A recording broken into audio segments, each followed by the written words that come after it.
Hello, Nick Leatherland from Pegasus Property. I'm in one of our 6-bedroom all-en-suite projects at the minute. So this one is a mid-terraced. You might have seen my other video, which was how we turn a 3-bedroom mid-terrace property into a 6-bedroom all-en-suite power cash flow asset. So this is another one of those. This is a mid-terrace property, £100,000. What's a little bit different about this one compared to the other one I did was that you can actually go from the front door through to the kitchen at the back of the house without going through these reception rooms. So in the other one, you could go in the front reception room, but you have to walk through the middle one to get to the kitchen. So that's what's a little bit different about these. What that means is that these 2 reception rooms, the front and the middle, could be turned into bedrooms. So I'm going to give you a quick walk round. I haven't got my cameraman with me today, so I'm going to have to do it selfie mode. So sorry about that. You've got to look at my ugly mug. But this is what this room looks like.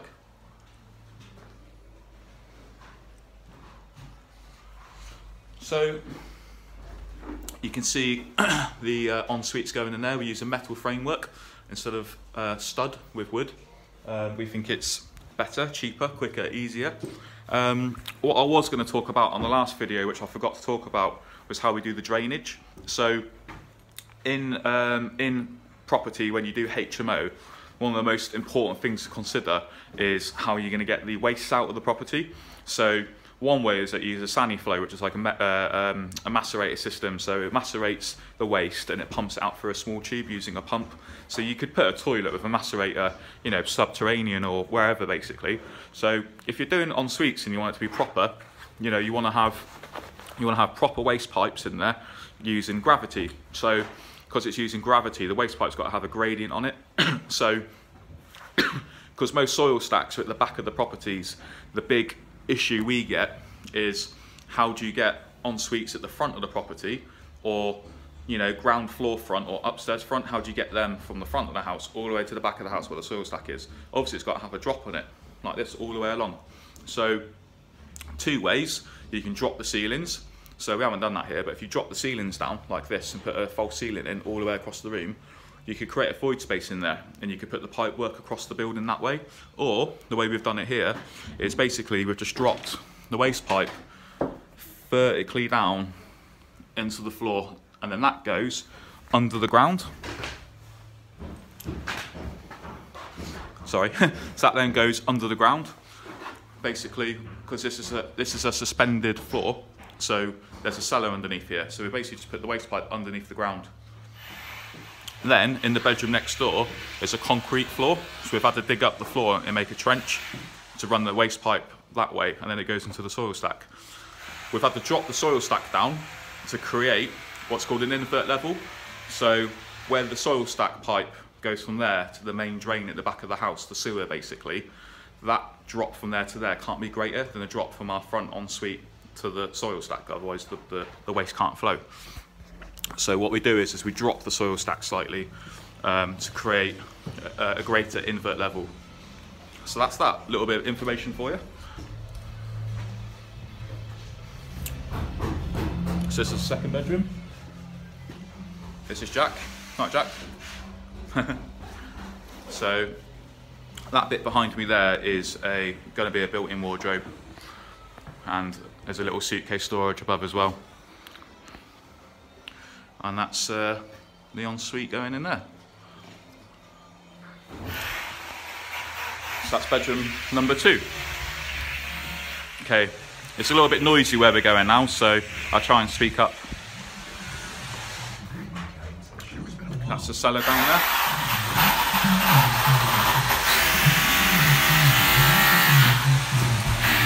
This will be a cleaning cupboard where I am now.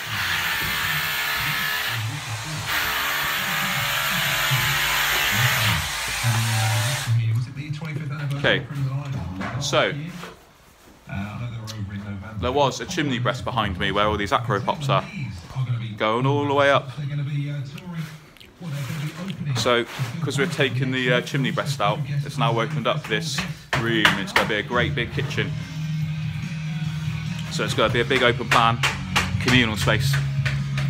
Cheers, buddy. Right, that's that. Let's go upstairs. By the way, we kept some cool features like this thing here. Goes all the way around. Nice big wide staircase.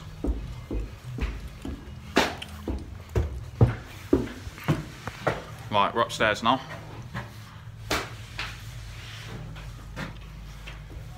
Right, this gets a little bit confusing. So this is the back end of the house.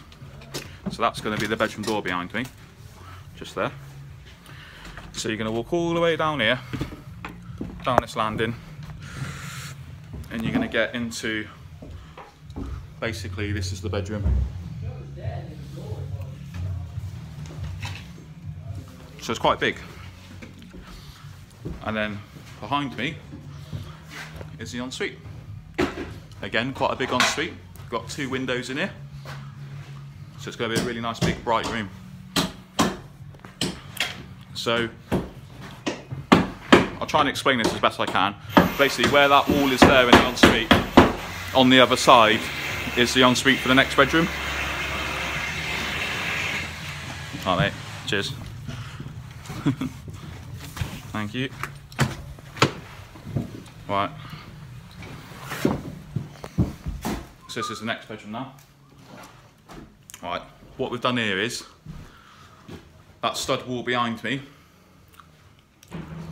that's been, so this room was a lot bigger, so that wall's been moved in this direction in order to create a little walkway so that you can basically walk down the landing and you can turn right, you can go there and you can get into one of the front bedrooms that way, because we've split the front bedroom up into 2 big, what was 1 big master bedroom, so split into 2 ensuite bedrooms.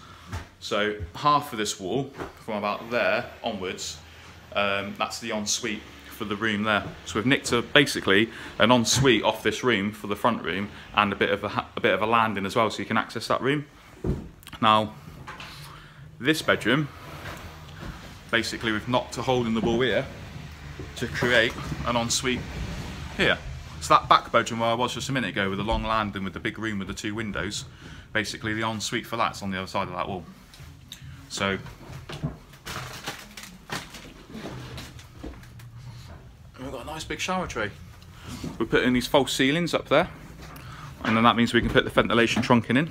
So we've got mechanical ventilation for all the rooms. So back onto the landing now. So this is the front part of the house now, where I'm going to take you. So this is the front bedroom with the ensuite, and then that is the hallway going to the other front bedroom. So on the other side of this wall is that middle bedroom, so we've nicked a bit basically off that bedroom to make the hallway, and you come round here and you turn the corner and now you're in this room. So you turn around the corner and you're back in this room. It's a great big room, and then you got this ensuite here as well. So that's the ensuite which we nicked off that middle bedroom. So yeah, that's another video on how you do a 3-bedroom house into a 6-bedroom all-ensuite HMO. This is a mid-terrace property, so we have had to put the toilet waste underground. We've had to dig the ground up, drop the soil stack down. Obviously it's going to be huge, it's going to be a beautiful HMO. We're right in the middle of where the local hospital is, the business and retail park, and also the town centre. So we're ideally situated. We've done 30 projects since we started about 20 months ago. I've just released a book called The Developer's Refurb Manual, which is £3.99. And I'll stick a link for that on this video so you can buy it. And we've sold almost 200 copies of that in the last week. So people are giving loads of good feedback about it, saying it's great. We also run a developers workshop. So we take people around all our projects, we explain to them how we do them, how we source them, how we renovate them.